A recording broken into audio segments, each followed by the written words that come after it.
On April 20th, 2007, a search helicopter found a yacht drifting alone off the Australian coast. The engine was running, the radio was on, a meal was still on the table, 3 life jackets were folded neatly on the deck, and every man who had boarded that morning was gone. On April 15th, 2007, 3 friends set out from Airlie Beach in northern Queensland. Their names were Batten, Peter, and James Tunstead. Derek was in his 50s, a grandfather, someone who loved the water enough to spend most of his weekends on it. Peter and James were brothers, the kind of brothers who had been fishing together their whole lives. Between the 3 of them, they had decades of time at sea. They were headed north for a short trip. Nothing ambitious, calm conditions, a boat they knew. The vessel was a 32-foot catamaran called the Kaz II. For the first day, everything was normal.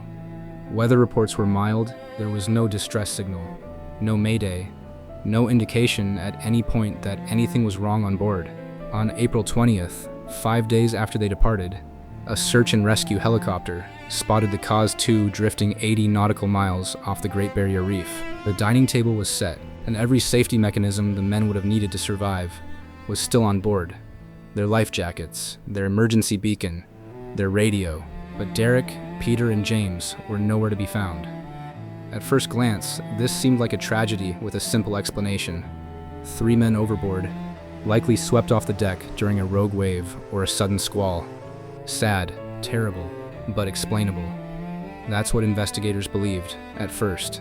It's when they began to look closer at the boat itself that this case started to break apart. The first thing investigators noticed was that the Kaz II was completely undamaged. There were no signs of a struggle, no blood, no sudden impact damage, no debris in the water. The vessel had not capsized. It had not been boarded. The sails were set in a configuration consistent with normal sailing. The GPS log told them that in the days leading up to the discovery, the Kaz II had continued along its planned course, drifting slowly, as if nothing at all had happened on board.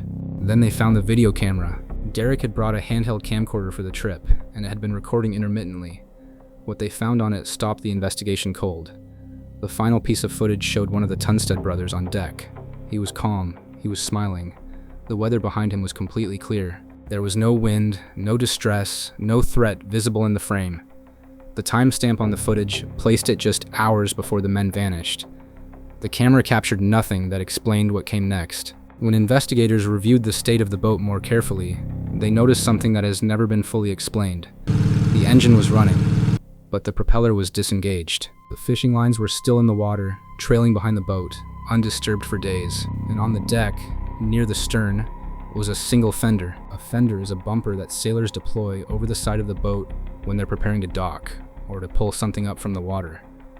It was down, in position, as if the men had been trying to reach something over the side, but there was nothing in the water to reach for. Nothing that any investigator, or any subsequent theory, has ever been able to identify.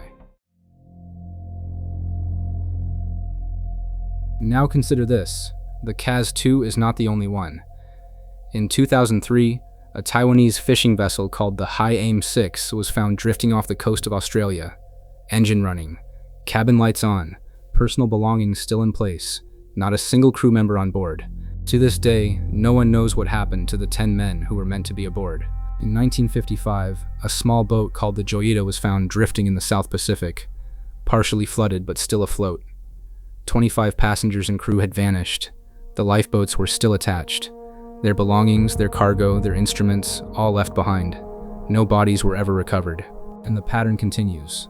Vessel after vessel, decade after decade. Ships found perfectly intact, running, stocked, prepared for a return, with every person on board simply gone.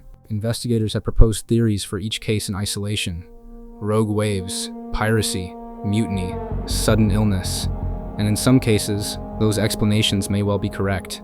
But taken together, across decades and across oceans, something else emerges. We are looking at a category of disappearance the modern world does not have a clean answer for.